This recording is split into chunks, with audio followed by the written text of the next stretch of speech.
My name is Marianna Leah, and I'm here with the Beyond Being Human project.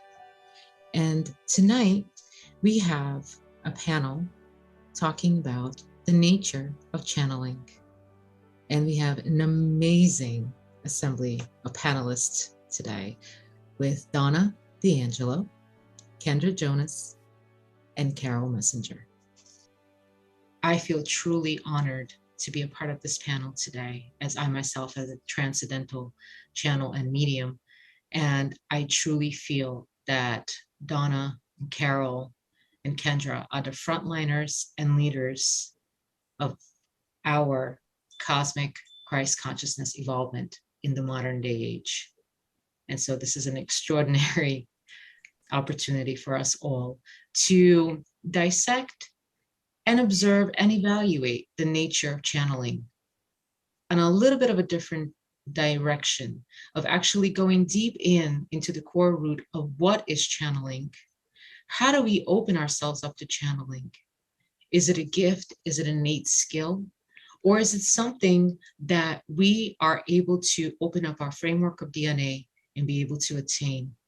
Or is it our extraterrestrial friends and visitors and experiences that help us to define the nature of channeling within our own selves, almost like a nature versus nurture? So let's dig deep and ask these wonderful leaders of our human collective consciousness at this time to allow us to see the story a little further and to learn all about the nature of channeling. So thank you all for being here today. We'll start off with the introduction for Charol Messenger. She's an award-winning author of nonfiction books, memoirs, narrative nonfiction, spirituality, poetry, and fiction, some of which include The New Humanity, Humanity 2.0, to name a few. She is a world-renowned channel for Jesus and the Ascended Masters' spiritual hierarchy since her spontaneous mystical awakening into cosmic consciousness in 1975. In addition, Charol is a gifted clairvoyant and empath who has had the extraordinary opportunity to counsel thousands during her awakening journey. You can visit her website at www.carolmessenger.com. Thank you, Charol, for joining us today. It's my honor. The honor is all ours. Followed by extraordinary Donna D'Angelo, which I have such humbling and honor to even introduce, as I was actually listening to her reconciliation series today on Vimeo. She opened to the world of spirituality through the Urantia book in 1975, and then made contact with the spiritual realms and has been channeling since 1992. She's an experienced spiritual energy healer for individual and planetary I would say cosmic consciousness, right, Donna? In many essences, right? Which in fact, she's actually the founder of the Institute of Christ Consciousness, an international transformational spiritual ministry, as she leads the world into a new cosmic consciousness awareness and beyond. So thank you. You fit right in with the Beyond Being Human project. Thank you. And I'm delighted to be here. I'm so looking forward to our conversation this evening. Thank you. Believe me when I say this, my small introduction does not honor the extraordinary work that you have done for humanity since you've begun. Oh, thank you. Thank you. You're welcome. Which brings me now to amazing Kendra Jonas.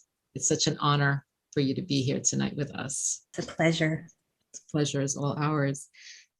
Kendra is a lifetime contactee and experiencer of various extraterrestrial and or spiritual celestial beings. Out of her experiences, Kendra has received several DNA upgrades that contributed to the downloads she has received to write her book entitled The Link, which is absolutely a magnificent book, world-renowned. Kendra is also a trans channel for a fifth dimensional being named Melody, whose mission is to provide an enhanced awareness of humanity's multidimensional existence in the fifth dimension and beyond, and henceforth why she is here today on the Beyond Being Human project. Thank you so much. And myself, I'm actually a transcendental channel known in many circles and in the Middle East as the channel for Maria Magdalena and the Ascended Masters, and for Yeshua as well, and Mother Mary. I'm a quantum vector healer in the 3rd degree. I do many different types of energy work, including soul retrieval, past life regression, DNA activation, cellular light specialty, codes, activation, and anchoring through ley lines and grid work, shamanic practices, especially shamanic energy healing. But most of all, I work soul to soul with thousands throughout the world to help bring about the awareness of the cosmic consciousness, but also the development and evolvement of human evolution on a grander scale with the human collective consciousness as a whole. So I'm really, truly honored to be a part of this wonderful panel today. And so I begin with a very simple question. What is the nature of channeling? How does the nature of channeling affect you in your personal day-to-day life? And how did you connect to that deepest part of yourself that allowed you to open yourself to that channeling portal? So we'll start with Donna. Those are some pretty big questions. Well, my first introduction to cosmic or Christ consciousness came through the Urantia book, which is a very large revelatory text that came through in the early part of the 20th century, designed to help us open to this larger cosmological design of God's creative plan, of which we are a part and our world is a part. The book changed my life completely. It kind of blew out all the cobwebs of my thinking, being raised in traditional Christianity. And what really struck me about the information in the book, it was that it went into our ancient history, things that have happened before recorded history occurred.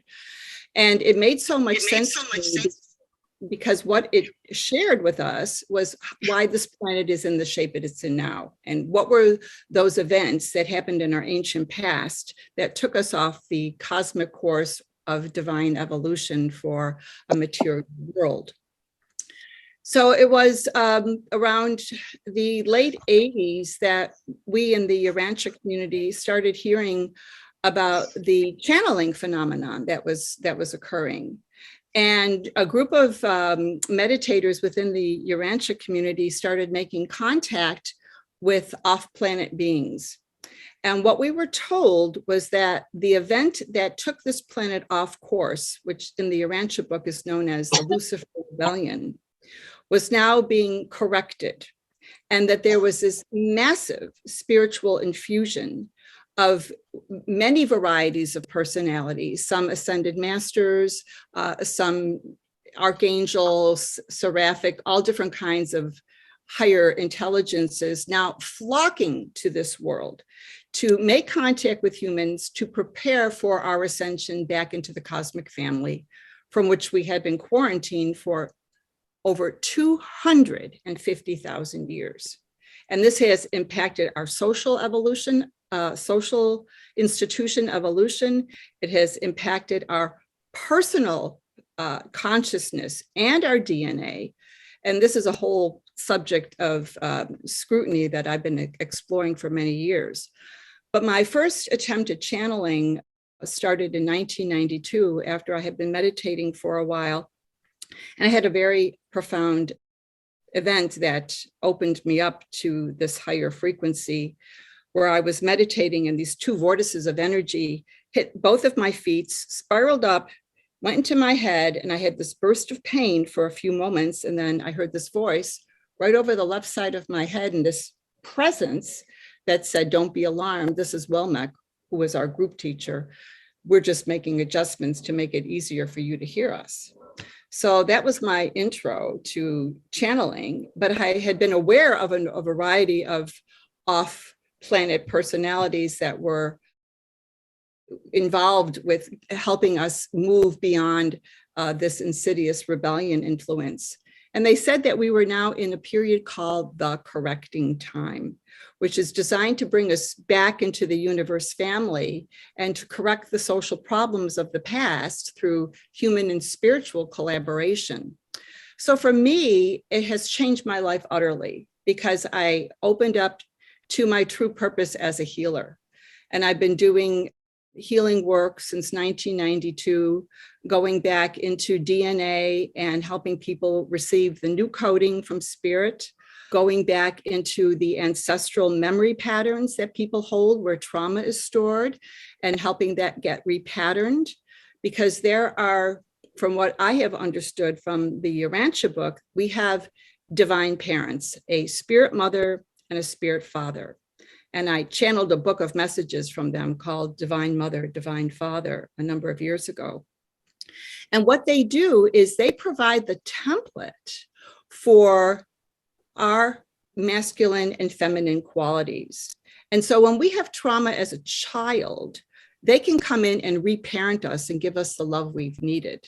And so I went through this process of being reparented by them. And I use that technique when I work with my clients and help them release the trauma from the past. So the channeling has been an utter blessing because my spirit helpers and guides have helped me with all this information that I've learned about how the circuits of mind work and how the circuits of our consciousness have been corrupted by this Luciferic influence, which is all about self-centeredness and separation from God. So I feel very blessed and fortunate to have opened up myself this way, because I feel that this is a pathway for each one of us to grow and to recognize that deity presence within us that is our companion throughout all of our life to help us make good decisions and to bring us back into loving relationships with one another. So I'll just end right there and turn it over back to you, Marianna. And I thank you for the opportunity to share a little bit of my experience with everyone. And as I was saying earlier, today, I started my day with listening one of Donna's series. I think it was series 6 on Vimeo about reconciliation. And it was extraordinary to be able to listen to that. And we'll definitely actually circle back around to reconciliation in a moment with that.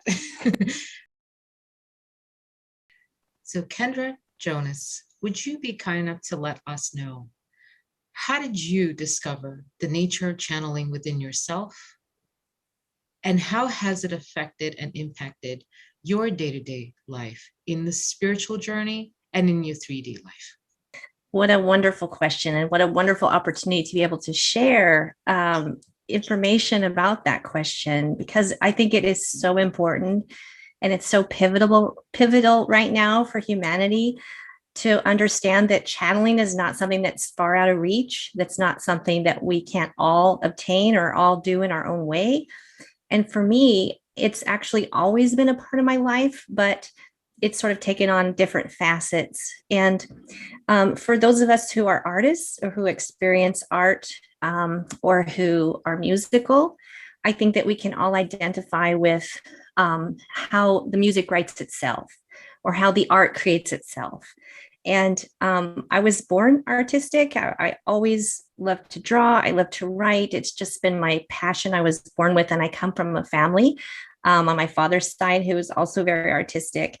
And literally, I could just sit in front of a piece of canvas and just paint and forget to eat. Wouldn't want to go to sleep. I mean, it just is the most amazing experience where you literally lose track of time. And the more I started to evolve in my spiritual life, the more I realized that channeling is very much a right brain experience. It's very much like opening yourself up when you're doing art, is how I experience it. So we all have access to that right hemisphere of the brain. We all have that ability to open up. And so I've been taught that the right hemisphere is actually a receiver. It's actually receiving information and downloads from the cosmos, from our higher dimensional versions of ourself, from our spirit guides, from God, whatever have you. That is what the right hemisphere of the brain is for. It's to receive higher wisdom and higher information.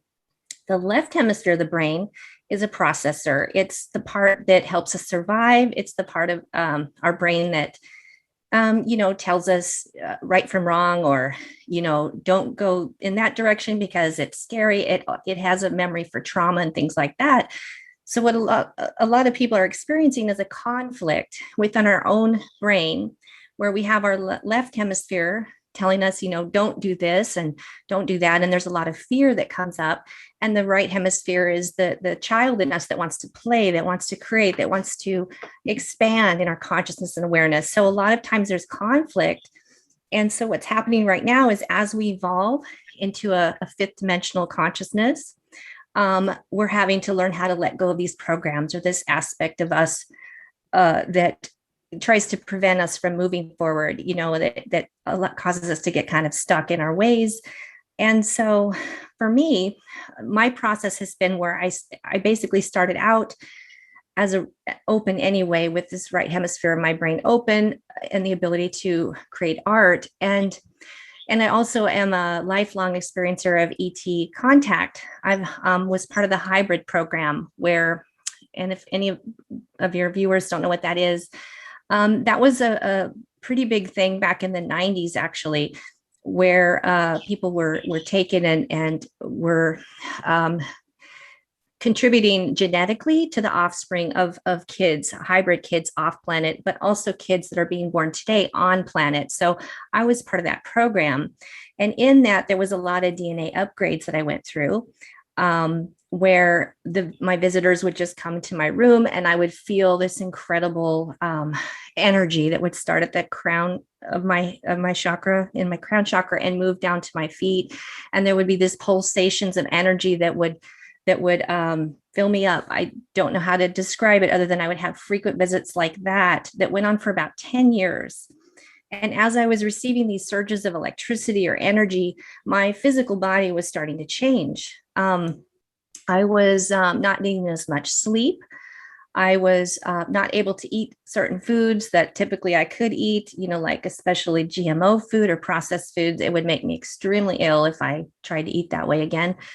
Alcohol was absolutely intolerable, not even a little bit of alcohol. So my body was changing during this time, and I was changing, and I began to experience more telepathy and what I call clairvoyance, or interdimensional vision, where I could see interdimensionally different beings, and I could hear interdimensionally as well. So I began to hear my spirit guide. We began to have communication I was very aware of this in 2012, the end of 2012. And so ever since then, I've been having this relationship with my spirit guide. Her name is Melody, or I call her Melody because she has a beautiful sounding voice and she has beautiful messages that she's delivered, and has taught me an incredible amount of information about our potential as an infinite being, what we're really capable of. I've learned the difference between what a programmed version of ego sense of self looks like and what our true sense of self looks like. And so through this channeling and everything that's happened to me from that time, I ended up writing a book called The Link, which is about 7 principles of I am. And this is 7 principles that define who we are, all of us, as an infinite being of light, that we're infinite, that we are creative, that we are beings of love, that we are energy. So there is no limit to what we can manifest and what we can do. And so this book, again, it was written in 2016. It came through me. I did some research to back up these principles, but this is channeled information that came to me and that was published. And ever since then, I've been channeling for other people and sharing the information that Melody's been bringing to whoever wants to hear her message. Thank you, Kendra. That was absolutely magnificent. So, Carol, how would you define your own personal relationship with your own nature of channeling? And how did you come about opening that portal within yourself to doing this wonderful work for thousands of people around the world since 1975? First, I would like to say how honored I am to be in your company. I identify with everything everyone said. And I look forward to questions and interaction with all of you today and over time, because I see myself in all of it. I'll try to nutshell my own experience, and I wish I could remember every word you said. I look forward to the recording. Yes, I read the Urantia book, or parts of it, back in the 70s, I believe, after my awakening. And after hearing Donna's story, I look forward to reading it again. Yes, the channeling is an artistic gift. I was writing from the age of 12. But it wasn't until my awakening that it took a new direction. Okay, I grew up in the Southern Baptist Church. I asked to be baptized at the age, well, I had a difficult younger childhood. I don't remember much before age 11. What I remember was told to me by my stepmother. Bottom line, I was living with my grandmother from the age of 11, and I was in the church. And at age 12, I asked to be baptized because I felt I was supposed to be a missionary. And had no idea where it was going, of course. But then, went on to college, etc. For 6.5 years prior to my awakening in 75, I voraciously was reading everything New Age that I could get my hands on. I was hungry for it. It started with the biography of Edgar Cayce. I read the Jane Robert Seth books, just Ruth Montgomery, everything. Thought that was all really cool. Oh, I wish I could do that. And then, unbeknownst to me, not having attended any classes, not expecting any of this to happen, life-threatening situations always seem to trigger me into a higher level. There's an easier way to do it, of course, and that's why we are here, to be teachers. Because everyone can do it. It's a question of showing them how easy it is. So my experience when it finally culminated was 6.5 hours, Saturday night from November 1st, 1975. The first half of that time, because the person had been in my presence, and once he left my presence, this event happened.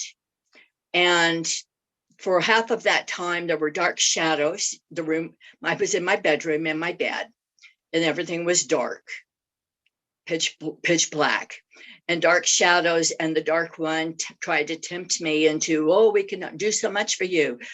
And after I resisted that and I turned away from it psychically and basically said no, then everything shifted and the room was filled with white light. There were no walls. I saw and heard a chorus of angels outside the gates of heaven singing. And that's when I began to receive new revelations, which I guess I'm downloading now. And the room was filled with spirits, balls of light, balls of energy, extraterrestrials. A couple visited me. One had looked a little, well, I'll discuss them later, but I was visited by all kinds of beings. But the thing that was really unique was, with all of the visions that were coming to me, I saw the entire globe of humanity. And I saw every soul, and I saw how we are all connected by a web of light through our heart chakras. And I felt the hearts and souls of all of humanity. And it was just so, it was like enormous. And of course, your beingness just explodes with expansion when that happens. All I know is this went on for 6.5 hours. And I realized at the end of it, 2 a.m. on November 2nd, when it culminated, I felt I was dying toward the end of it. And I honestly felt like I was dying. And I was very conscious of an angel overlighting me and then coming into my body and keeping me alive throughout the night. And I realized now, the awareness has come to me this year, that was Archangel Michael, with whom I have had at least 2 other encounters that I'm aware of. Good friend to have. But that was the beginning. And I was aware after the fact of this strange thing that I went through, that I had agreed to it. I could have stopped anywhere along the way where it was difficult and challenging, and I had to face all kinds of darkness and standing up against it. So I had to be very strong to stand up against it and turn away from it. But that was the beginning. Nothing was ever the same again. It was like I was picked up and turned around 180 degrees. And I suddenly had a new direction and a sense of purpose as a person. Okay, over the next 6.5 years, I was integrating all of this into the personality and into the body. And I realized at that point, the culmination of that integration happened during a 7-planet alignment, March 5, 1982. 5 days before and 5 days after, I felt like I was a higher self walking on the planet. I felt 100% invincible and like I could have done anything at all. It was 2 months later that I began writing the books. I was awakened in the middle of the night by 2 angels, and they like knocking on my consciousness and said, "You agreed to write these books." And I realized later that I had signed a soul contract to do all of this. I had decided all of this in advance. It was like I knew I was going to go through all of this because I needed to know without question that this was not, how real this was. And so that was and I realized at that point that, and maybe probably, I realized early on, no, it was in 83 the year after that I attended, the Tibetan, I forget now, where I went to the school for channels after I already was one. But at that point, I realized that I was close to Dwarkul. And but I also became aware that I had oversoul merged during this whole time. And my oversoul is Samuel.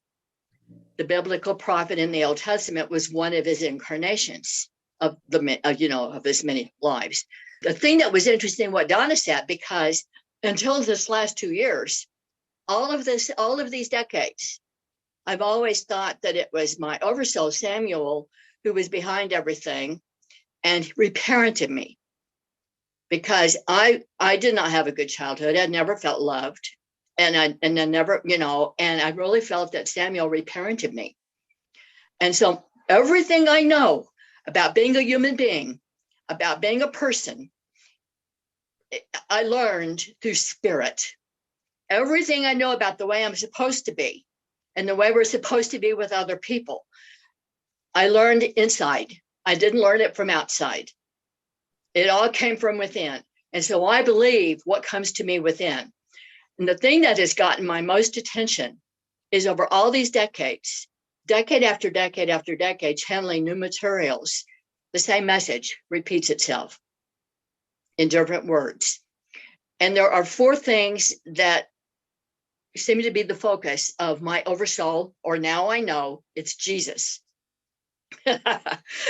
I had no idea. Okay, yes, I was in the church, but I always thought of myself as metaphysical and New Age because I never thought like anybody else. And when I was channeling, there weren't any channels. It was like I was like, one of the new people. Well, 2 years ago, in January 2019, when I received the first book from Jesus in his voice, verbatim, and feeling his presence, which just like, oh my God, it just overwhelmed. He walked me in the middle of the night. He says, "I have a book for you to write." And I knew who it was. It's because I've been channeling for 40 years. So yes, I was familiar enough with the presence and the energy, and I was very good at discernment. That was the first lesson I learned, is how to discern the good from the bad. I got that right off the bat. So I sat down I went to my meditation chair in this room, and his energy he just came over me so strong. His presence is so incredible. I was just filled with a love I never felt before. And it's like, how could I say no? And that was the beginning. I wrote that first book in his voice, in his words, every day for 6 months. It is now an expanded second edition, The Bringers of Hope. And where I added new material this year. That's when he told me that he's been behind everything I've been doing and that he's my master teacher. And I never knew that before. probably because I would not have accepted it before. But now it's like, well, yeah, of course it's real. Yeah, I know it's real. Before I would have gotten in my own way. But now I had enough experience to know to just embrace it. And it's just such an honor. And so I'm just glad to be able to be a channel, a conduit for whatever comes through. And yes, it writes itself. Isn't that wonderful? It's like so much easier than doing it yourself. Just let them do all the work. It so happens that I also have a gift as an editor, as a writer, and that I have a natural gift for editing. So as I receive it and I prefer to write it. Well, in the early days, cassette recorder. That's the hard way to do it. Now I just write it down, and I'm able to paragraph it and punctuate it as I hear it. So there's really nothing left to do. But the messages are 4 categories in particular that cover the 8 books so far, and another one is on the way right now. One series is in Jesus' Words Today, because this is kind of a new thing a new level for me. The other one was Your Awakening Attitude of Service that he wrote in 2020. They're published verbatim as I heard them. No, there's no change at all in the words. I will say all of the other books, though, have his hand in them. I can see now because of the topics that they discuss, he discusses in his own books. He covers everything in The Bringers of Hope. He discusses the travelers a lot, the extraterrestrials. He discusses our origins, how we began as humans, as physical beings. And that includes the extraterrestrials. We all began at the beginning as physical beings, and then we spread out into all these different worlds. Eventually, we got to Earth. It's really fun to have a vision and a memory of the cosmos and of the timelessness before what we know now. The New Humanity, which is now Humanity 2.0, but that's now the subtitle. And its sequel, The New Humans. That's one of the 4 categories. That was the first book that I received. And then, well, you know what it's about because you are one. Each of you is one. It's really it's 2 things. It's the big picture of where we're headed as a species, as the human race. It's about our up-leveling into the higher dimensions and how we already are in the 4th dimension physical right now. That's why the bodies are changing and evolving, because it's a new dimension. But at the same time, how to be here and now and how to relate to people here and now. It's very pragmatic and down to earth. All of the books, of course, are inspiring. The other 2 categories are angels. And so far I have Wings of Light, the 4 angels who guide you, which was given from the angels. All of the books discuss the angels. All of the books discuss the origins. And one of the themes they all discuss is how every one of us was first an angel. You all are angels. I knew that before I came in, or you wouldn't be here. We volunteered to be here in this incarnation, every one of us and thousands beyond us, because of what humanity is going through right now and what the New Humanity and the New Humans in particular talks about, but all of the books discuss not only the origins, but also where we're headed. They all discuss the turning point. They all discuss everything you're talking about, not what you've already said. That we are right now, and you already know this, but we already have crossed the threshold into this new era. In fact, we crossed that threshold in particular, specifically September 22, 2011. And I was receiving 5 days before that, and they kept saying, oh, you know.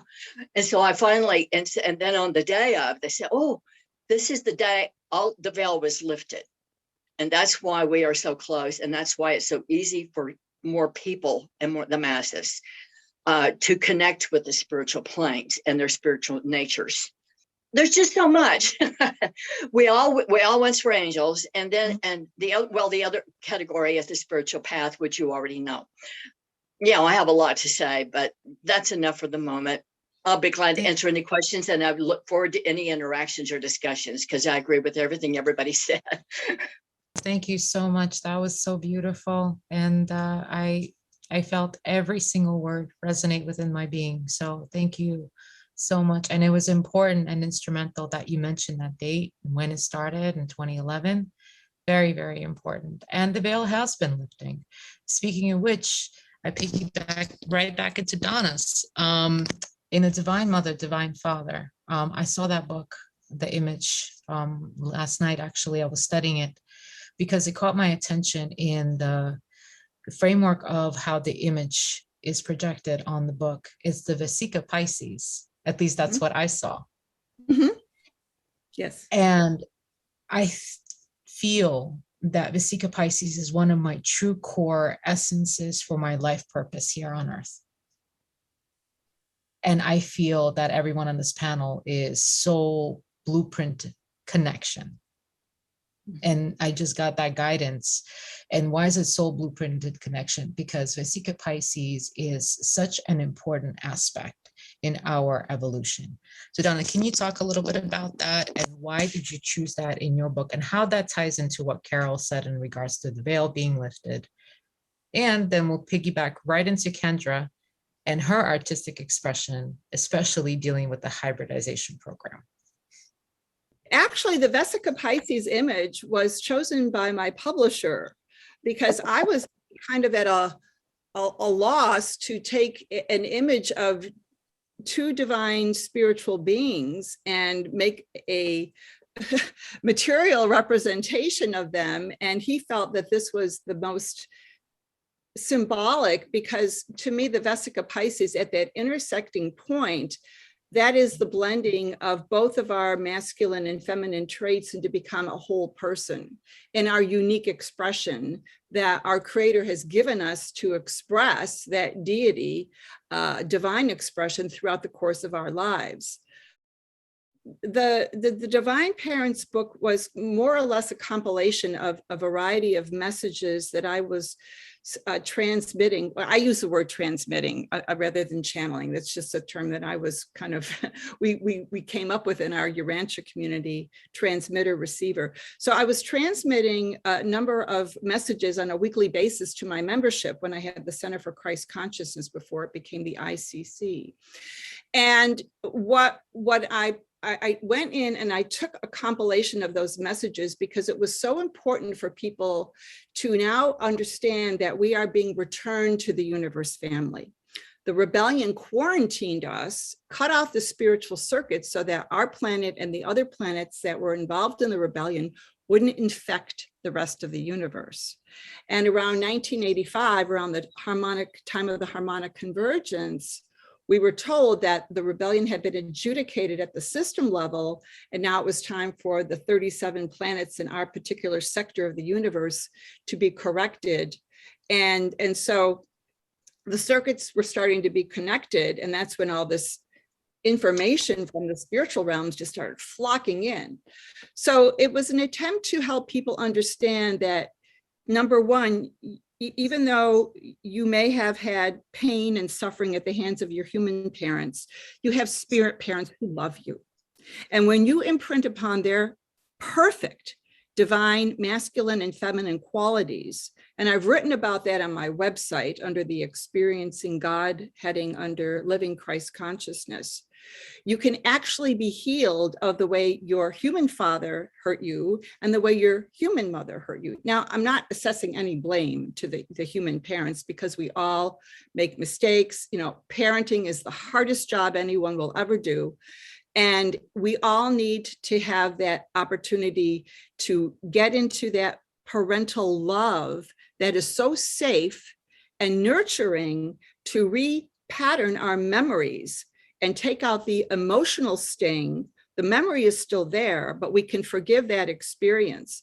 And so this book came about as a means to help people understand and experience the love from the divine parents, because it is that most pure form of what we call unconditional love. I I'm beginning to understand it more as the perfect parental love, the one that's always understanding, always validating you, never going to criticize or condemn or punish, which are things that we all grow up with on this world.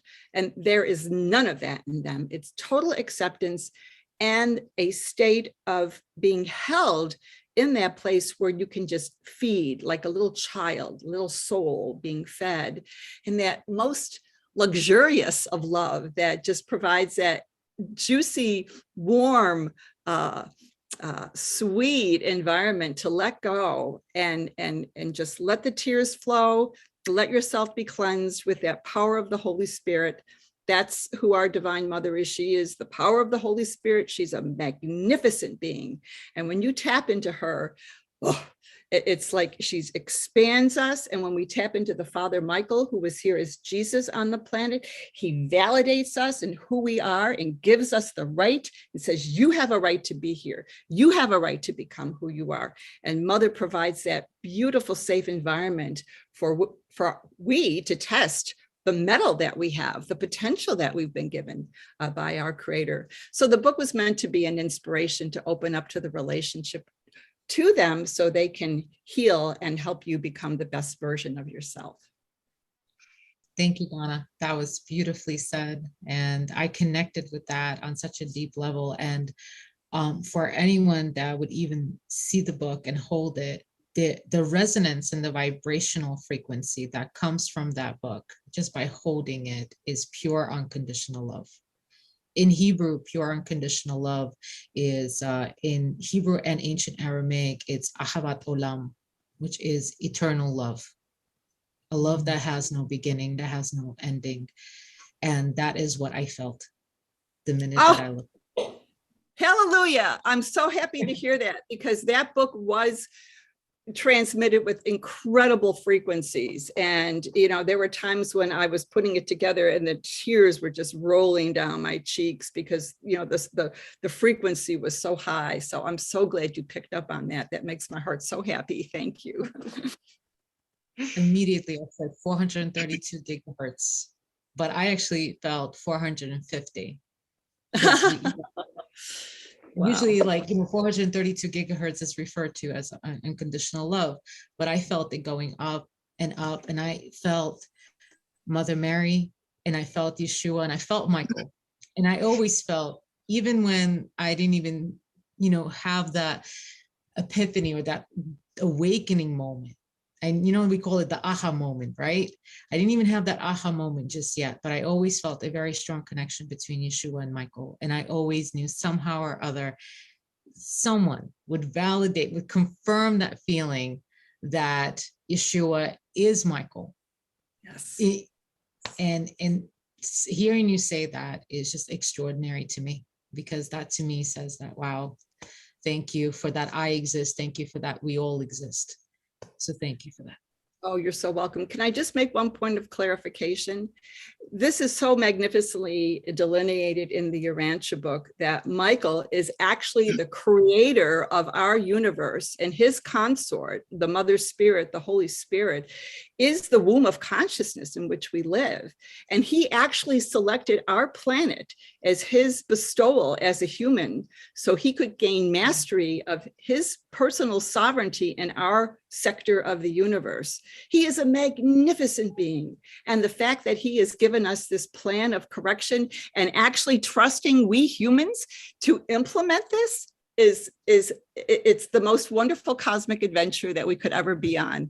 And I'm so happy to meet some new sisters on the path. It just makes my heart so happy. Thank you. I call it the soul return. Yes, Carol. Yes, I know you had your hand up. Yes. Well, that I was just going to say, I've been given that the angels created the worlds. Yes.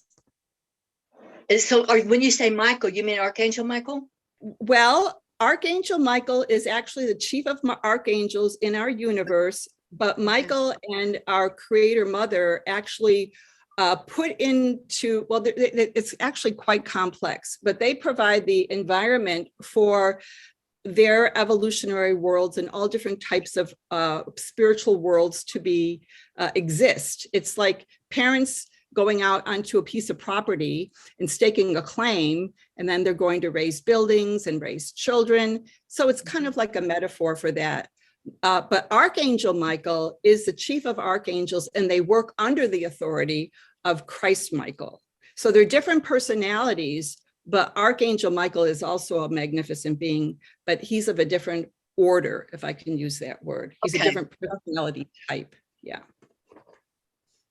So just to make that clarification for everyone. So this is what Donna was explaining, that it is Christ Michael. Amazing. He reached that Christed state, you know, and there's a lot more information in the Urantia book. It goes into a lot of detail who he is and what his divine mission is, and how he's now supporting us in our expression of our growing divinity.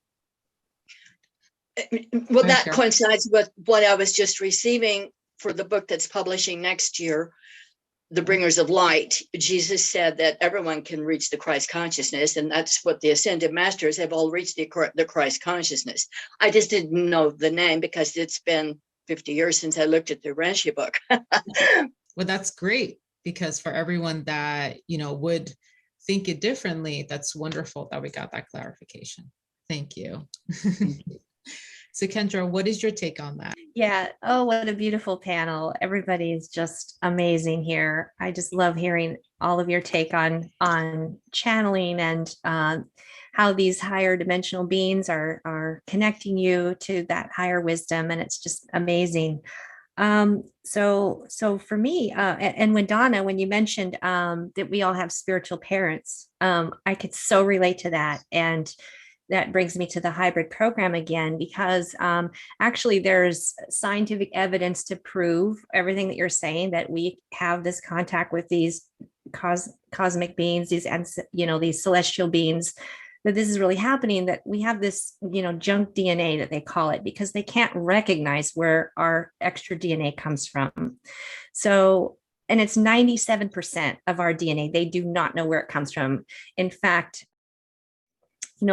scientists will say that it's so strange that they literally think it came from off planet, and people that have experiences with extraterrestrials will tell you, yes, I'm having regular contact with beings from other planets, and they are taking our genetic material and they're mixing it with theirs to create another race of being.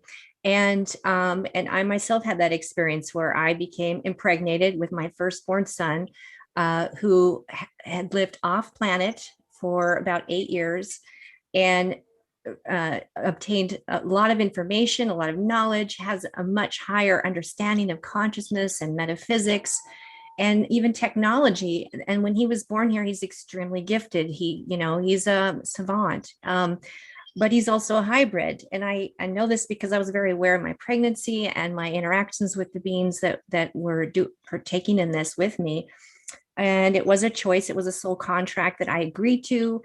I know this because deep in my soul, if somebody asked me, what would you want to be part of bringing forth a new race of beings that could help evolve humanity to the next dimension, I would say absolutely. If you want to use my ovum to do this, go ahead. I just know that I agreed to that. And so that brings me to that understanding of what you said, Donna, when you said we all have spirit parents that help us and guide us, that we can heal from wounds that happen with our physical parents, because we all have trauma. We're all in this physical world and with a physical body, and nobody's perfect. And we're going to have, even soul agreements with relationships that we have with other people, that things feel like they don't go well. And then we're left with this trauma that we got to heal, but it's all part of the growth process. It's all important in our evolution. When I was explaining that my oldest son is a hybrid child of myself and of course my husband at that time, and the ET race that we're hybrid with, I'm also a hybrid. And I later found this out, that I actually have two mothers, my physical birth mother that's here, and my earth father, but they also use genetics from another being, a female being, that is who I have contact with now, that I now channel. So when we talk about our star family and the ability to channel, the ability to connect and have this understanding with higher consciousness, it's because genetically we hold this in our DNA.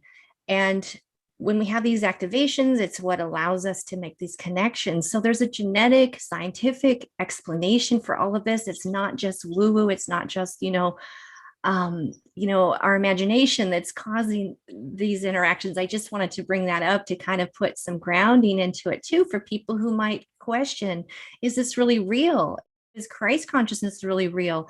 Are these people really talking to angels? And yes, and there's also some discussion about what is the difference between an extraterrestrial or celestial being and an angel. Is there really any difference? Is it just two different words for the same thing?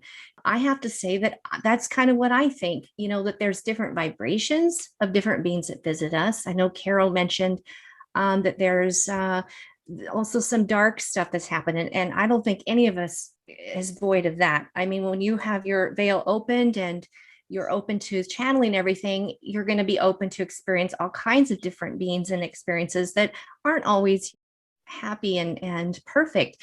And that's part of our initiation. That's part of what we have to clear in order to empower ourselves and step into who we really are. And today I live my life knowing that I have another mother in this higher dimension that channels through me, that has brought me so much wisdom, who protects me, who talks to me, who I can talk to anytime I want. And it's really enhanced my life. I can't imagine my life any other way. And I think that all of us, we all have genetics in us that link us to our galactic family. So once we activate that part of our DNA, there's no telling who we can talk to and communicate with and what kind of information we can bring here.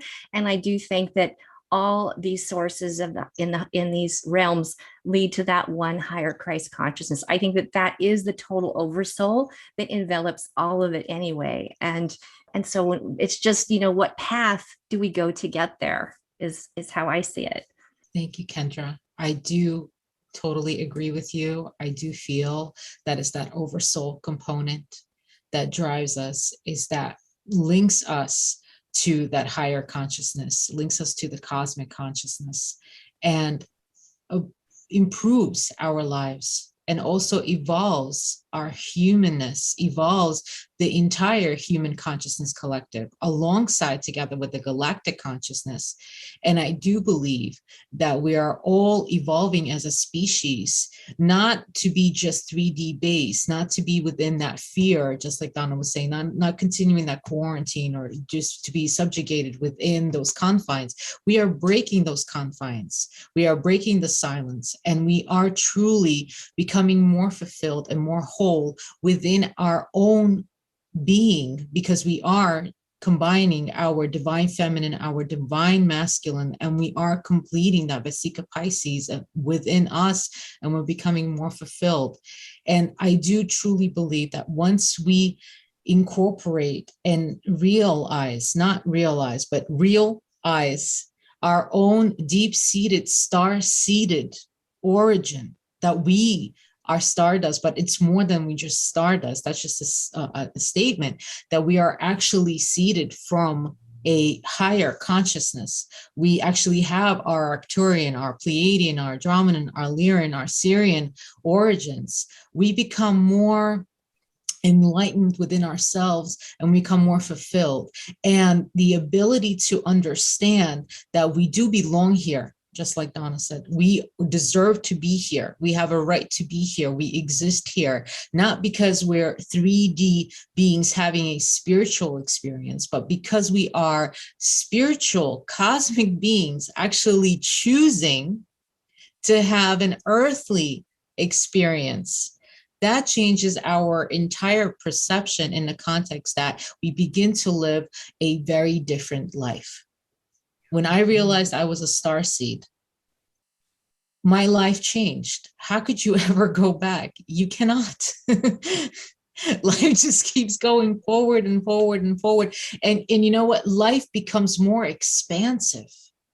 It becomes more bright, because you want to go and you want to continue digging. Okay, what else can I explore? What else can I discover? Oh my God, my DNA can activate, it can open, and there goes the gifts, and there goes the innate skills. And oh my God, I had all these wonderful timelines happening and all this trauma, but it's okay because I can correct that. I can reconcile here what I couldn't reconcile in my former timelines, and I can make it right, and I can make it different, and I can make different choices, and I can make it better for myself and the generations after me, and for the entire human consciousness collective as a species together. And what happens here happens across the entire galactic platform. So that is such an enormous realization. It's an epiphany within your own self. And that is what I believe that each one of us really, it's part of our journey. It's not really the destination that matters. It's really the journey that truly matters. Yeah. Donna, what is your take on that? Yes, absolutely. We, especially in our Western culture, have been very conditioned by immediate gratification. This is not about getting the fix of satisfaction or feeling that we got what we want.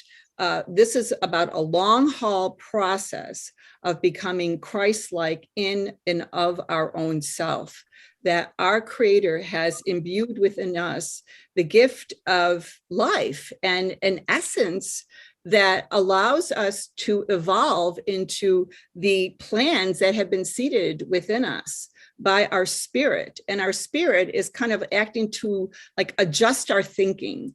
In the Urantia book, they use the term for the spirit within, that spark of the divinity, as a thought adjuster, tweaking our thoughts, trying to help us to see things from the divine lens instead of through this 3D material lens. And we all have a purpose. We all have a purpose. We all have an eternal purpose and a material life purpose. And to me, if we were all doing our spiritual work here, we would all be participating in the building of a heavenly culture on the planet. And this world would probably transform, within a very short time. And so this is where we are. We're getting the information out to people about the spiritual world and how it functions, because that has been a very deep mystery that I think has been relegated to certain religious teachings, that they try to keep that hidden from humanity. And it's all about having your own direct experience with God within. And that has been, to me, one of the big factors why a lot of people aren't waking up yet, because they haven't really gone through that crucible, because it's painful. That separation from God is painful.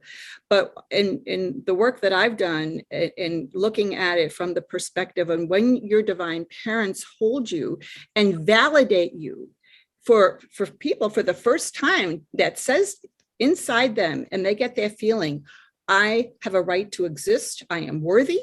I am worthy of God's love. I am worthy to be the person that I was created to be. Like you said so beautifully, that changes everything. And why would you want to go back? I mean, I have never experienced one person that I've worked with that has ever said, I want to go back to the old way. It just doesn't happen. It just doesn't happen. So yeah, we are on a wonderful cosmic adventure, and the goal is for everyone to awaken, because our divine parents want all their children returned back to the family of love, and we're all participating in this great celestial party of co-creation. Thank you, Donna. So beautifully said. Thank you. So I have a question. Walk us through your own individual process of channeling. Like, I know for myself, 3 days before I get a message, if it's a very extensive message, I will feel certain things. I will have certain ascension symptoms, or I'll be doing more water intake, or I won't be eating. One of my really long transmissions, Donna, I also call it transmission. I did not eat for 11 hours, literally, just to be able to do this transmission. And it lasted for 2.5 hours without me having any kind of 3D interruption. So I was actually in both worlds at the same time. So walk us through your own individual process, because everybody has their own. I mean, that's a really interesting thing to just kind of describe that. Like, what do you feel? Do you feel a certain way before you give this message, and then you feel something different after?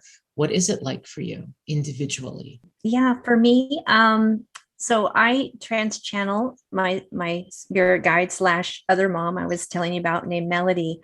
And we always have this connection. I can just right now I could say, "Hi, Melody, you there?" And I can hear her speak. So she's always there. So for me, it doesn't take long. I just close my eyes if I'm doing a transmission for another person.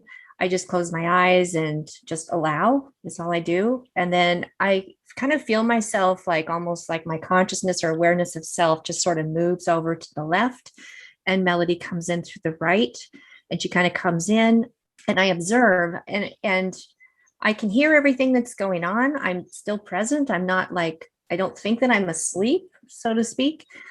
So I'm aware, but it's interesting because after the session is over, I can barely remember what happened. So I oftentimes will want to listen to the recording again and just really take it in, because I'm always learning too. It's just amazing what comes through and how much she helps people and how accurate she is. I mean, time and time again, it's just beyond anything I could do or say. It's very different from myself. So it's been really empowering, to have that experience and validating, over time that it happens. You're like, wow, this is really beyond me. This is amazing. This is a beautiful relationship that I have with Melody. And I'm really happy to be able to be the vessel to bring her through. And people will give me feedback and say that, it's really enlightened them. It's really helped them. They re-listen again and again. And sometimes they'll hear things in that transmission that they didn't get the first time. So as far as a process, like I usually always have to watch what I eat, or I just don't feel good. I'm just always kind of forced to behave myself with things like that, because my body just cannot handle foods that aren't of a higher vibration, and I can't handle energies. Like if I drive into the city, I really feel the electromagnetic fields from the cell towers.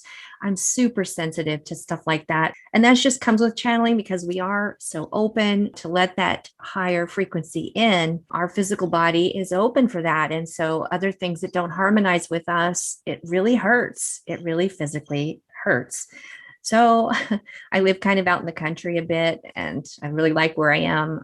And I have to be careful about what information I listen to, because some things will really trigger me, especially when human freedom and sovereignty is attacked right now. That really bothers me deeply. So it can get me into a really low mood.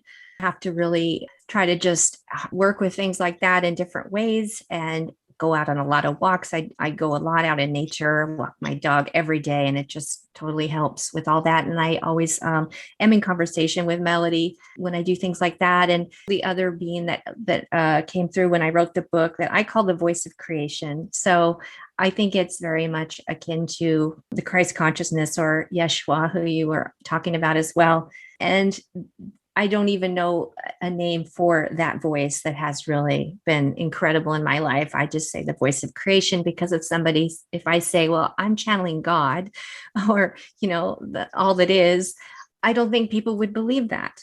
But the truth is, I do believe that we can bring that into our reality and into our consciousness and awareness, and we can all tap into whoever we want to connect with. I think that we all can do that. And I think it's just the thing with giving ourselves permission, or to be okay with what we're doing, and to be proud of it, and not feel like, oh, we're just so different. Because that's part of, when we're in the 3D body, in a 3D world, not everybody understands what we're doing. So it's just nice to be able to connect with others that are doing the same thing, and know that we're not alone in doing it, and that it is helping a lot of people who are ready for it, right?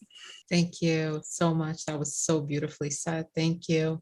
And Donna, I would love to hear your individual process.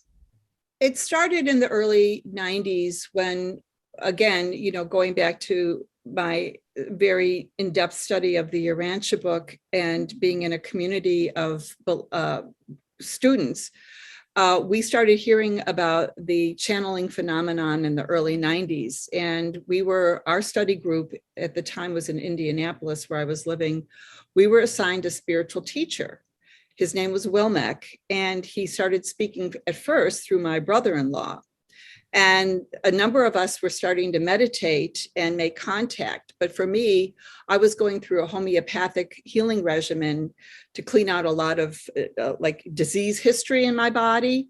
And so for a few months, even though I was meditating, I couldn't hear his voice, even though I could feel my vibratory rate raising. I mean, it was like the body was just like a humming machine, that the vibrations were getting so much higher. And so when I finally did make contact, it was unmistakable. I'll never forget that experience. It was unlike anything I had ever experienced before or since. But what it did was set me on a course of practicing. And my husband at the time had also broken through and had become a channeler. So we would practice together. He would sit and he would channel, and then I would channel, and then we would kind of compare notes of what was said. So that's how it started for me. And then as I continued to meditate in my meditations, I started getting all this information, and I started making contact with a lot of personalities. And then it was later on when I was really getting a lot of information about the process of healing. And especially I was being told by my spirit helpers to go into the unconscious mind, like the garbage can where all our nasty thoughts are, all that junk, all the lower emotions and all the, painful memories. And I was actually a little trepidatious about going there, but I was told I would be fine. And so I started excavating the things in my life that were unhealed and misaligned in spirit. And so they started giving me all this information about the circuits of mind, how holding patterns in memory form, how they get stuck in the DNA. And I started learning about this DNA stuff before I had heard anybody ever speak about it, about how it's stored on the epigene. And I was seeing things I didn't even know. But as to my actual process, it really was formed on the basis of making contact with my indwelling spirit, to be able to one day become this humanly divine, divinely human being like Jesus was able to develop over the course of his human life. And so for me, I just kept meditating, and all of this information started coming in.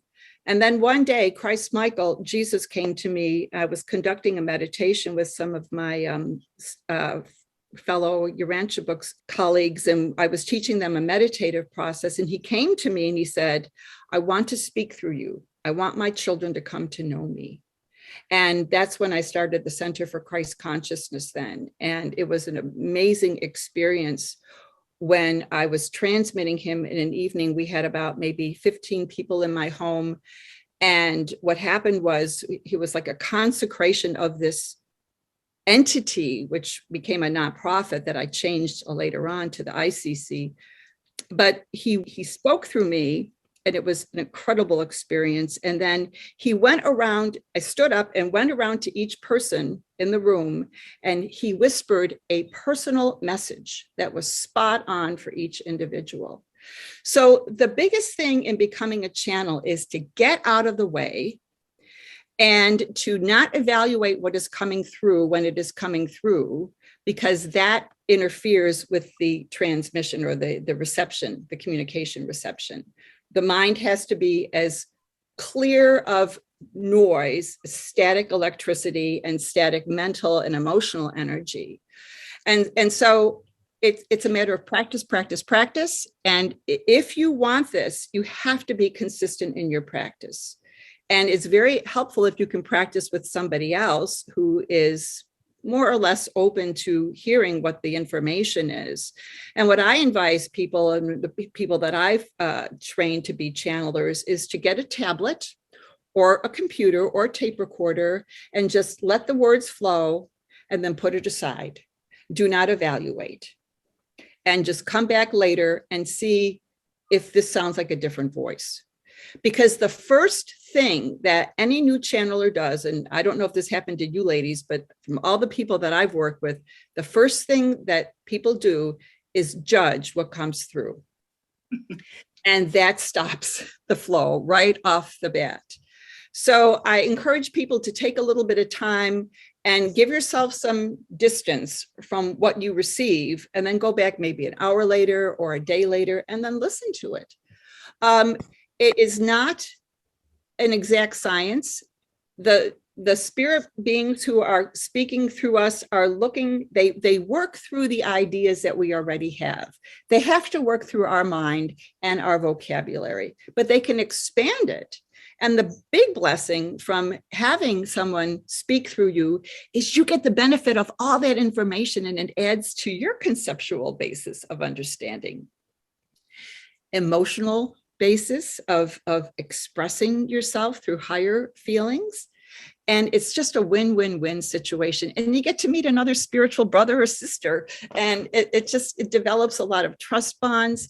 So for anyone who's really interested in doing this, I would encourage you to first get a good solid meditation practice underway where you can relax your body, quiet the mental chatter, and set that intention that you want to receive from your higher source.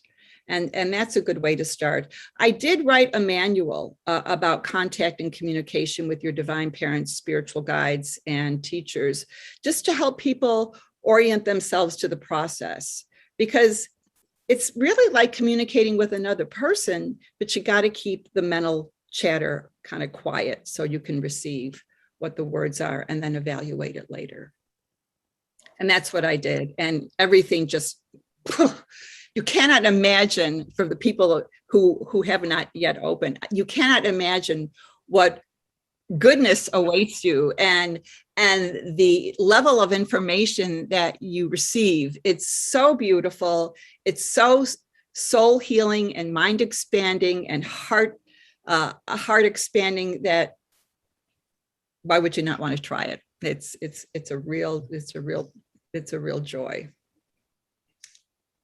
Thank you. I completely agree. It just expands you as an individual, and it refines you from your walk to the way you speak, to the way that you perceive things, and your entire life changes. You become a more enhanced version of yourself. Yeah. So thank you, Donna. And Carol, what is your wonderful, unique process? How do I add to what Donna said? Donna said it all. 100% agree. I would say for me personally, today and from the very beginning, I learned that we have, the more we do, the more we get. The more abilities we express, the more abilities we get new talents. The inner voice has always been my strongest ability. I somehow know how to listen to that very soft, still inner voice. It just feels different. Well, you can tell because it's talking to you. You're not thinking it yourself. I up-leveled in 1994 because those first 12 years, the materials I received previously, I kept trying to edit it to understand it, to integrate it, because it was all new to me. But in 1994, I was working at a job, a clerk, long-term temp job. It was great. They gave me free, do whatever you want. So I, organized the job office, organized the paperwork, and that was a great job. And they were really good to me, but I felt like a fish out of water and like I needed to get back in touch with my spirit in a deeper way. So I quit. And that was one of many, many times that I did something like that, just knowing this is what I have to do. And then after I make the decision, it occurred, I think, what am I going to do for money? And the thought comes to me, you could get unemployment. That's a good idea. Thank you very much. That universal consciousness is always there.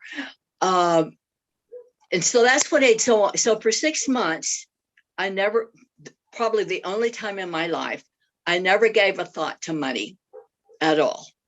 It was and for 7 weeks, I meditated 2 hours every day, which wasn't very unusual.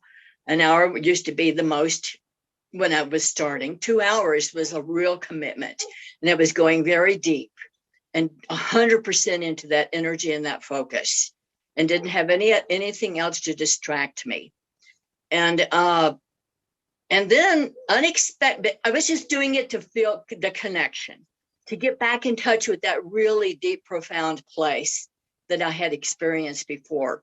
And then 7 weeks in, from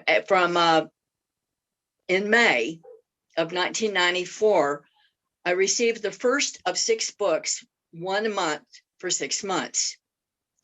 And the thing is, these were like from a whole different level. These came from the I am consciousness, and it was like pure perfection. I didn't have to edit, which was nice. And it was all of the stuff that I'm doing now. The same messages, the new humanity. Everything is talking about how we all began as angels. The first planet of physical human beings was in the Pleiades. We all then went to all these other worlds. Eventually, we came here. The thing that's most important, the most important message that all of the materials are sharing, and the reason because I've always been metaphysical by nature. I've always looked at everything that way. And the other thing is, I've always had a very broad, I've never followed any particular path except my own. And now that path was this new thing. So I had a very open mind, very broad consciousness, the ability to see the whole world. And I never had, I always felt like a global citizen. I always felt in alignment with other cultures, other worlds, other races. It just never, I don't understand when you don't. To me, that was like, well, that just comes second nature to me. The main message, which you all already know. The reason for the new humanity, and that message in everything I receive, repeat, is because from the very beginning, they told me this in 1982, we are in the second only leap in evolution as a human species. The first was when we came from angels into experimenting and trying out what's this human thing all about. I'd like to know what that's all about. This is the first time in all of human history. So the second leap in evolution that we are going through right now. We are in an evolutionary leap, physical and spiritual. And yes, activated DNA that has been dormant, and that there are waves of new humans. And I was given that the first wave was in 1947, 2 years after I was born. I jumped in early, and the next wave was like the mid 70s. People born in the mid 70s, about 75. And the third wave was those born between 2001 and 2011, thereabouts. So they're 10 to 20 now. And then the fourth wave is 2047. So it's following a pattern. And then there were probably other waves after that. But the thing about you already know what this, we are in the era of transformation. We are in this shift. And the reason we are all among thousands of light workers all over the planet, in every corner of the earth, it's not intellect that guides us. It's heart. When we have an open heart, we experience the world and life in a different way. And we are more open, more engaging. That doesn't mean we're not discerning. But when you live life from an open heart, you live with, when you're in that oneness, there is no judgment. And we were able to see from another level of awareness and another level of sensitivity than when we're in the personality or in the body. This is the era of compassion. And I've been given that this new era is 26,500 years. So we just went through the door. So we're beginners. Humanity, people wonders how soon do we get there? Yeah, well, it depends on you. It's a personal choice. It's a personal decision. As a whole, the human race is moving in that direction. The thing that gives me hope when I get very discouraged, and I one of my other selves is an activist, a political activist, but that's not my job. Because I'm very concerned about freedom and democracy as a person. And yet, what gives me confidence and what gives me hope is when I either channel or reread, or I'm working on something I already got from Jesus. And the message is, democracy is not lost. America is not over. Democracy is not over. And yet these things, and the planet is not over. I've had, I get a lot of prophecies. That's because Samuel is my oversoul. He had a school for clairvoyance. I learned that after the fact. But as a human species, we will be on this earth, whatever dimension it is, for a very long time. I've had prophecies to 3,500, to 10,000, to year 10,000. So we're going to be here a very long time on this world, whatever dimension we happen to be in. Right now, one of the things that felt important to share with you, everyone present, because the vibration is very, very high, as you know. We are all operating from the 10th dimension in consciousness in this moment that we're in together collectively, which is like, wow, because 5th dimension is an attitude of service and compassion, but 10th, and I've never received this before, this is the first time I've heard it. But that's for us to know. Yeah, I understand everything everybody's saying, couldn't agree more. The main thing I'm feeling from this is the vibration, the jolts of energy from listening to everyone speak. It's just like nonstop chills the whole body and complete understanding, even with topics I hadn't thought about before. It's like, yeah, because my body is telling me, yes, it's true. My body is telling me the resonance is in alignment. That's how I identify as an empath, the sensitivity. But so for me, yes, I do channel verbally because I did psychic fairs for like 20 years. And so I did a lot of clairvoyant readings that way, and it was really fun. But I have to get into the zone, and it's like this really special play. I'm not like reading cards. It's like I have to be in this special vibration. And so it was always very intense for my body. But I was like flying for 3 days, off the ground, a foot off the ground for 3 days. It was like, wow. But yes, channeling verbally, it just flows. All I have to do is open my mouth, and it just comes out. So I've learned to just, if I want, not to shut up. I have learned if my mouth has something to say, just open my mouth and speak, because I've learned that it's relevant, and not to question myself, because in the beginning, yes, it was like wanting to. Yes, it's very important to just let it happen. So just let it flow. But what happens is the more you do that, the more you trust it, the more you accept it as what's true.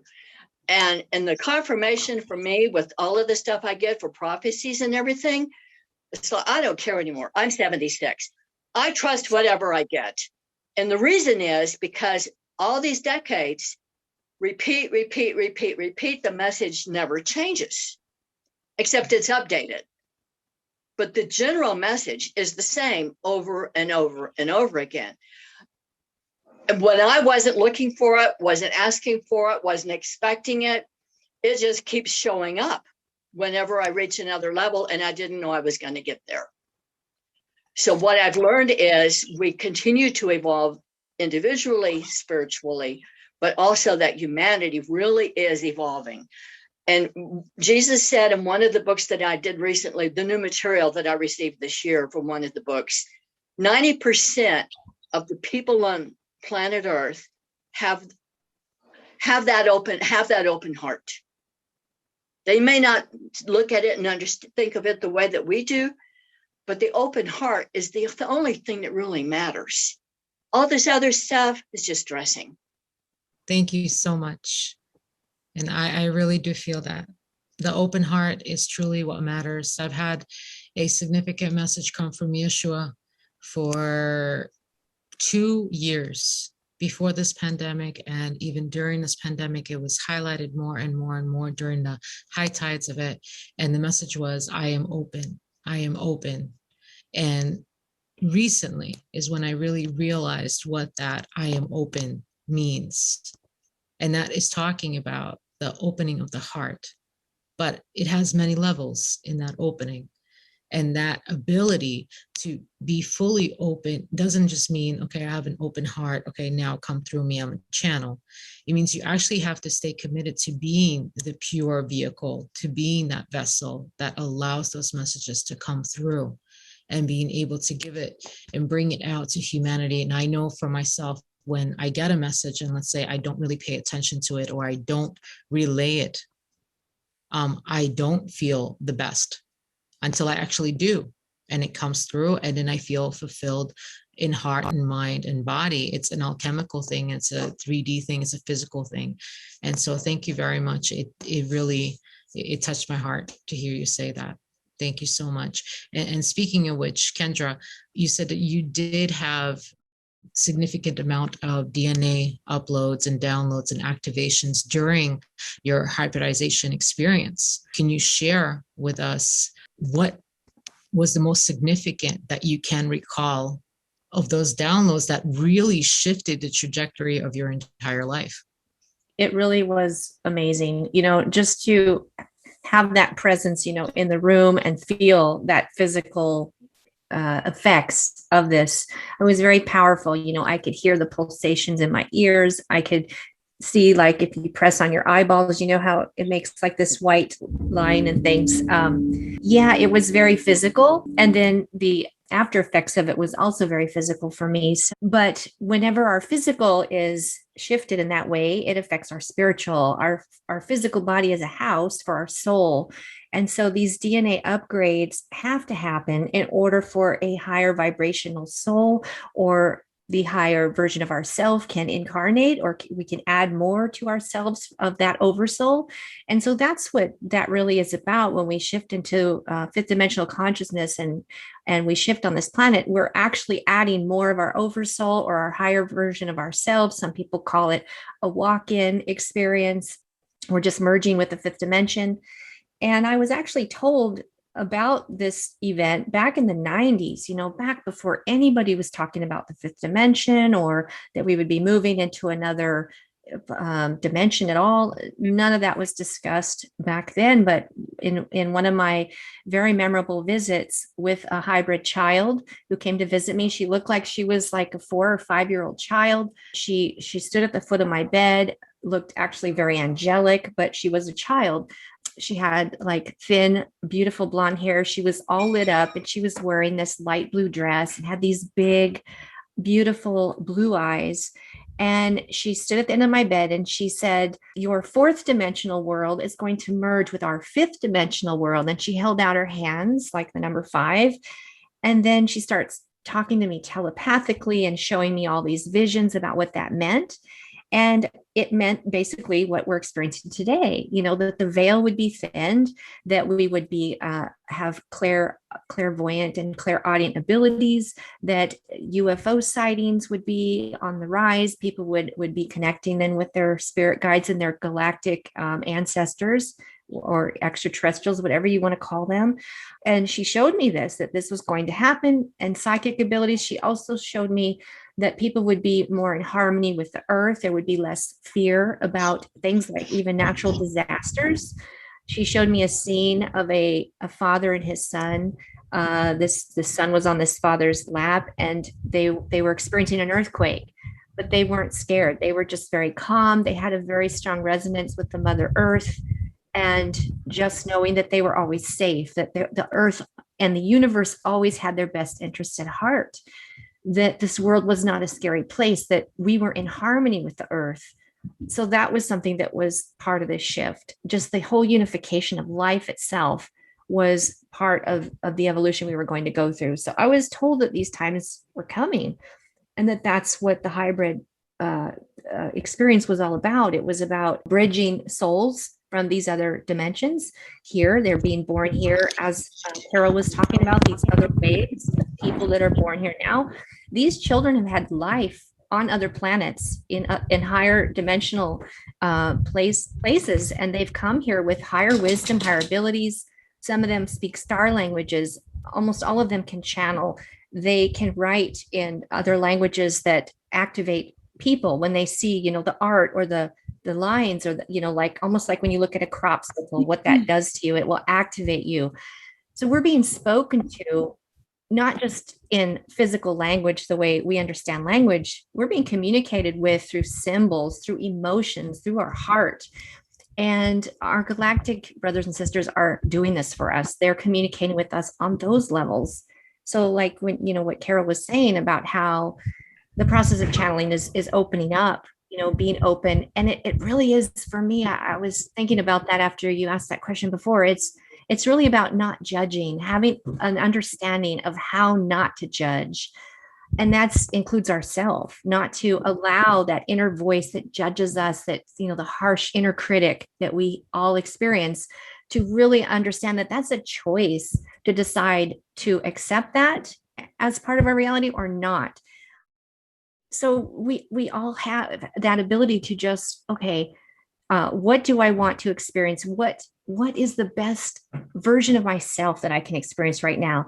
And what is the best silver lining that I could see in this? Because anytime we do integration, anytime we see the good in everything, we're operating in that higher frequency, that fifth dimensional frequency, because that's what that is. It's just simply saying, I want the very best in this moment. What does that look like? And choosing that. And then we're there. I mean, we can just literally flip a switch and be like in the higher frequency with our higher self and live that way. And that's what I've learned, from my channeling, is how to do that, how to like flip that switch and be, oh, okay, I don't have to be in 3D anymore. I can be in 5D, just like that, just by accepting, integrating, not judging. And it's that simple. And gratitude, just like, oh, I'm so grateful for this moment. Even if I'm having a really crappy day, it's like, okay, what is good about this? What am I learning? What is my responsibility in this? So it's just changed my life so much. It's allowed me to really be able to integrate more and not see the separation in things the way, because we can choose separation, but why when we can have the other, right? I wanted to talk about the connection between extraterrestrials and the whole Christ consciousness, the movement that's moving away from the old patterning of just Christ consciousness and into that cosmic consciousness, which is where, that book, Divine Mother, Divine Father, fits in. And the connection between what we know as God and the extraterrestrial connection that we're now, the world is now becoming more and more aware of. And that's what I want to kind of bring about. The last one that I want to really push forward as I was listening to you this morning was the concept of reconciliation, because I think that's really a vital key point right now on this planet as we are evolving. Mm-hmm. So that's where I'm trying to kind of. Well, there's a lot to it because, I'm coming from this perspective that I have never seen from any other book. The Urantia book has been kind of like my Bible because it changed me. And I never had such a visceral experience as I did with this book when I first got it in 1975. The words literally leapt off the pages into my heart, and I could hear my truth bells going ding, ding, ding, ding. So the concepts that they're working with in the book are so broad and vast because they're putting together a schematic of how the spiritual universe is orchestrated. All these myriads of spiritual beings that actually implement God's divine plan. And we have been working in what you might call kind of like a myopic idea of who and what God is. Like the man with the white beard kind of, he's got his slate and he's marking down all your misdeeds. And it's nothing like that. And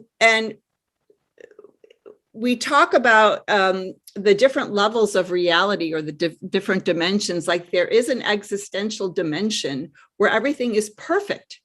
There's no error, there's no sin. It just always operates in perfection. We are living in a perfecting level of reality, and there's many dimensional levels of that. And so there is this concentrated effort of love, of rehabilitation, helping us be reconciled with what has happened here on this planet. I have very detailed information about what the Lucifer rebellion did in our consciousness. This has been a source of study for me for many years, and I've had very, very deep experiences with this black energy that has been like an overlay in our consciousness that keeps us stuck in these patterns in our unconscious and subconscious mind. And so all of these different personalities coming from different dimensional levels are here to encourage us in different ways. Now, not everybody is going to see things the same way, right? We're not designed to do that. So that's why there are so many people who are being opened as channels. We have to establish safe communication with the universe. And let's face it, we've had a media and Hollywood who has given us a lot of movies about very destructive aliens who want to hurt us. And that has made people very afraid of connecting with the universe. And we have to get beyond that. So these are just some of the thoughts that I've been thinking about. But the number of personalities, humanoid, spiritual, operating at different frequencies, they're trying to get us to awaken to who we really are in the whole cosmic scheme of life. And they're reaching as many people as possible. You were talking about the hybridization program, Kendra, and that was very interesting because I'm working with this too, but in a very different way, with a pair of beings who are called Adam and Eve, but it's the biblical story is very different than the account of who Adam and Eve are. They are the actual, from the Urantia book perspective, they are the divine representations of masculine and feminine deity. And they carry a high frequency of violet DNA that has all of these potentials. And had we evolved normally, we would have gotten all of this higher DNA to help us in our spirituality and our moral development, our creative development, more artistic, more philosophical, more spiritual, and been able to use the natural energies of the earth, not to rape the land and pull out all of its resources, but to work with the land to develop structures and a social structure that is based on divine patterns. And that is what we are being educated in now. And we are in the early stage of that re-education process. So yeah, there's a massive, massive unprecedented undertaking now to get us back on track. It's just phenomenal. And there's such a variety of ways that are being cultivated to help us do this. It's just beyond human, it's just beyond imagination because it's so massive. And of course, we live in a culture where the media is not supporting this. These kinds of things have been ridiculed. They've been denied. We've had a hard road to hoe, at least I know I have, and a lot of the detraction I've gotten over the years. But people are waking up now. The massive intercession from the heavenly realms, the extraterrestrial realms, they're all here to support us. So it's just a great event underway right now. The beings from all different star systems are working together, and a lot of people channel the Council of Light, which is a group of representatives, from all different star systems and even different galaxies beyond what we're even familiar with, are partaking in this, who do have humanity's best interests at heart. And there is a small percent of ETs that think differently, that are of service to self, that we call, are of the Luciferian agenda. And that's what's infiltrated our media and our political structure and even our educational system, unfortunately, and even our medical system. I mean, I'm seeing, as time goes on, more and more how there's been an infiltration. But if we just get back to the basics of what do we want as a society? What do we want for the education of our children? What do we want to teach our children? Not what do we expect someone else to teach our children, but when will we have a voice again? And it's going to come down to that choice and knowing that we do have a choice. We always have a choice, but we forget that we do. We've been taught to kind of just follow, or as you mentioned, one of you mentioned already, are we looking to the outside for answers? Are we looking to this scientific researcher for the answer, or the media for the answer? And really, because we all have DNA that's been dormant, we all have the ability to get the information we need from within by tapping in through that right hemisphere of the brain and using that intuition to go, does this really feel right? I mean, it's as simple as that. Does this feel right to me? And if it doesn't align and there's something not right, it's because it isn't right, because you're not getting the truth.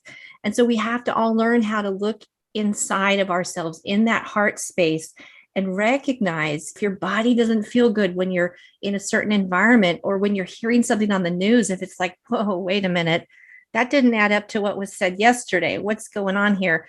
Then just turn it off. It's like we have the answers within us. And I think that when you said more and more people are waking up, more and more of that is going to happen when the resonance is not there, when people are saying, wait a minute, that source that I used to get information from is not working anymore. So now what is there? And so maybe, people will come to people like us who are channeling already, who can say, well, look, this is what's guiding me in my life.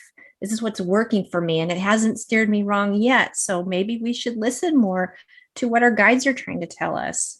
It's great. That's what we're here for. That's what we're connecting for right now. This is such an important time to come together and say, hey, we're all getting messages, and our messages are pretty much the same. It's about evolving. It's about opening our consciousness, expansion. We're all getting a similar message, maybe from different beings or different times in our lives, but we can all collaborate and agree that this is for the betterment of humanity, for sure. Totally resonate with what you're saying.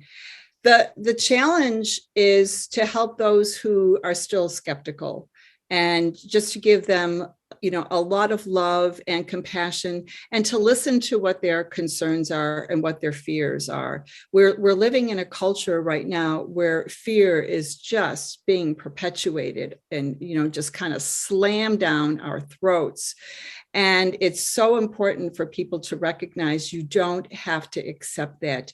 You can stand up in your own personal sovereignty and say, no, I do not consent to this. And I think that is what we're seeing, which is a great sign to me that says the awakening is working. It is happening, but we're not on our human timeline. We're on the divine timeline. We may want to see things happen more quickly, but fortunately, our spiritual helpers have the bigger picture, and they know how to guide us through this very raucous time that we're going through. Yeah, time is a funny thing too. I mean, to them, there's an infinite amount of time. They're not really in linear time. So whatever somebody needs to experience in that little journey that, you know, seems long to us is really not a long time for them either. They keep saying that your lives are so short. Why are you stressing over this stuff? Yeah, it looks short to them. Yeah. Yes, Carol. That just brings to mind the reason Jesus, he says his eternal name is Sananda. I publish it as Jesus because more people recognize the name. The main reason he wrote the first book in 2019 and is continuing now with this, because he's repeating it with the new information. The entire second of 3 volumes was on how all of the saints have returned. Bottom line, not only is he on the planet as a spiritually embodied presence, looking physical, while still being, you know, everything else.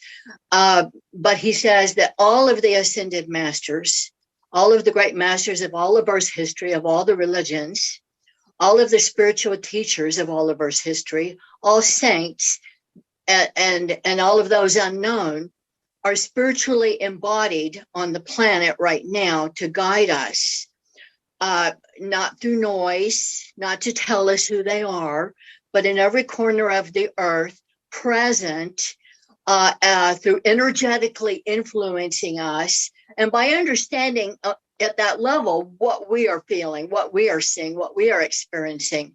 But they're here in force. And they are all, and that was the reason that he wrote that first book 2 years ago, 2019. Well,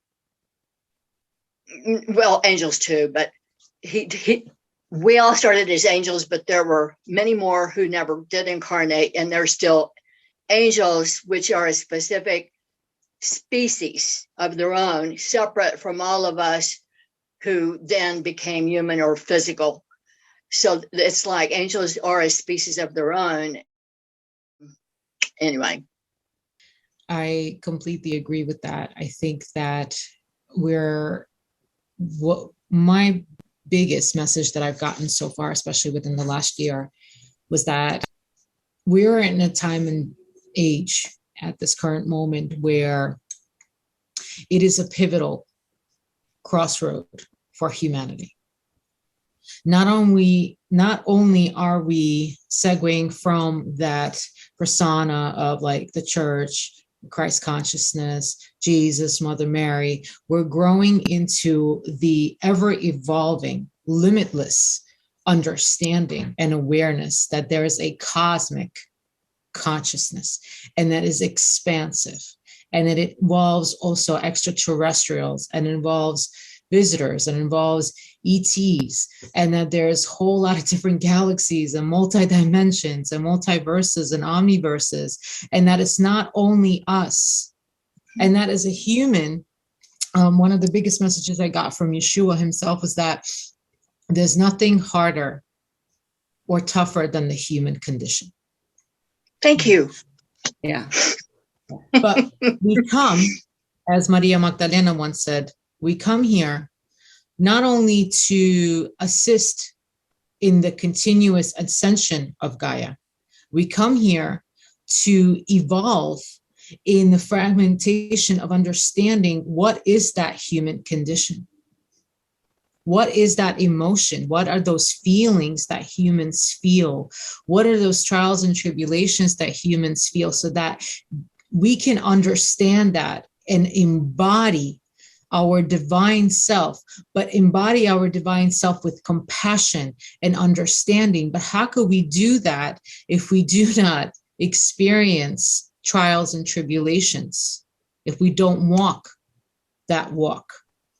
How could we ever understand, and how could we ever help humanity to really be able to ascend and become the higher versions of themselves if we do not walk the difficulties that those before us have walked and those that are still walking with us and in the future as well?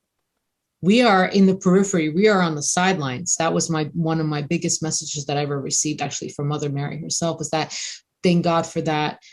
We are in the periphery. We're on the sidelines. We are watching this show unfold, this film unfold. We're the directors of the seed. As long as we do not actually engage in the dramatics of this theater, like Shakespeare once said, right? All the world's a stage and all its people are its actors. If we do not engage in the dramatics of this theater, then we are able to see our way clear and allowing Gaia to ascend and allowing humanity to evolve and awaken as many as we can as the awakeners of humanity and the bringers of hope and the bringers of light, as Yeshua said, right? On the periphery.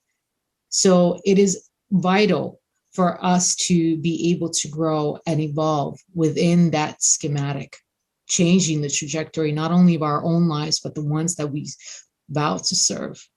We vow to serve the divine feminine and divine masculine. We vow to serve humanity in that way. Right, Carol? Go ahead. A very practical, down-to-earth experience that I'm going through, which is expanding my heart consciousness and my compassion exponentially, unexpected. For over 2 years now, I ended up, so I'm sheltering and caretaking a bonded pair of feral cats. Mm-hmm. So plus this year, well, it's been a very interesting year, but I have a puppy. And so I'm having personal present, because I never had children. So now for the first time in this body, I'm a mother. I'm dealing with the puppy. Oh my God, what have I gotten myself into?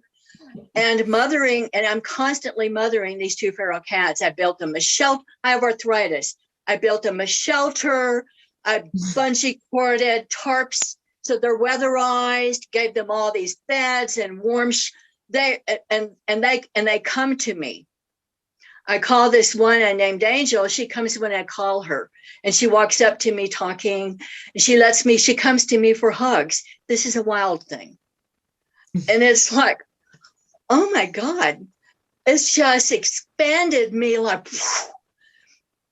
and the puppy is teaching me. I'm still learning. 6.5 months now. I'm still learning. He's teaching me patience. Mm-hmm. I have tolerance. Patience is a thing I've been short on. But this is a real world experience for continuing the journey of being that better person. Thank you, Carol. I think we all need that example. Absolutely. And we all have that within our daily lives in every possible way. Well, I do thank you all so much for this amazing panel. And I think that Donna, you touched up on the reconciliation, but I just wanted you to kind of like highlight it a little bit more. The series that you've been doing recently on the reconciliation, I want to end on that because I think it's really, really important as a very big lesson for human evolvement at this time. Thank you. If I can just go into a little bit of background. This world has been given another opportunity to come back into the family of love. And there is a very high power spiritual being who comes from the center of all there is, who is here to shepherd us into this higher way of living. And I've been communicating with him and channeling his messages. And we have been building the circuits in for divine justice to prevail on this world, because what we have been involved in is a miscarriage of the divine plan evolution that happened here 250,000 years ago. So the goal is to bring in spiritual language that reprograms the way we hold word, thought, energy. This series of reconciliation, these last 3 or 4 transmissions that have come through have been on this reconciliation dynamic to bring us back into unity consciousness, to help us recognize that divisions of race, intellect, religion, social class, all different kinds of separations that seem to be still being very polarized, to let go of all that and to recognize at the core of our being, we are children of God. We have a family in which we live as the creator is our mommy, daddy, and we're brothers and sisters. And so all of these separation dynamics that have been fomented by so many people in our cultural media and things like that, this is like a huge, massive influx of spiritual energy to kind of like untether us from that separation dynamic, which causes fear, anxiety, unworthiness, judgment, and self-condemnation.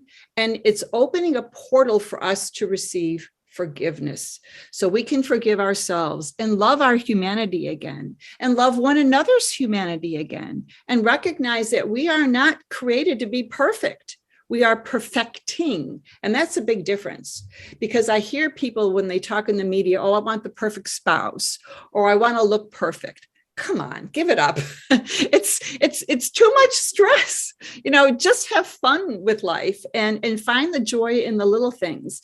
So this reconciliation dynamic is a huge, massive spiritual endowment that's not only kind of like circling all the ley lines, but it's going into memory, helping us remember and recognize that where do we really come from?